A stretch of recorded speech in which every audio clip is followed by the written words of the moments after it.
Is the bridge exercise a exercise in rehab? Well, I'm going to go through today is just a few things that we often see when doing a bridge. So it can be a good exercise and it may not be at other times. So if we take a normal bridge just off the floor, I'm going to get in position here, and if you see, I'm just going to lift up and come back down. So on this version, you kind of think I'm working the glutes and probably backs of the legs, but what I'm doing is actually stretching through the back, and what I can feel is my back working in this position. So if I'm doing my bridges like this, then I'm not getting much work, a little bit of work around the glutes and hamstrings, but not much on there. Now the other thing to think of is, if I'm looking at this as a rehab exercise, if we look at the way we walk, one side's going to shift forward on the pelvis as we move forward, the other side seemingly going to come backwards, yeah?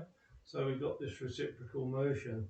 So if I'm doing this bridge action, going up and down on both hips are moving forward, both hips are going backwards. So it might not be the best exercise to do initially if I'm trying to restore motion around the pelvis, yeah? Even if I go to single legs, I'm still just moving through the one, but the other one's not moving quite as good as if I'm doing kind of reciprocal motion. And my pelvis is staying quite still, even though I'm going up and down on one leg. So as you can see, that it really depends. If I want to work my glutes a little bit harder in this position, which might be better in rehab, I'm going to use a block. I'm going to put my feet on the block.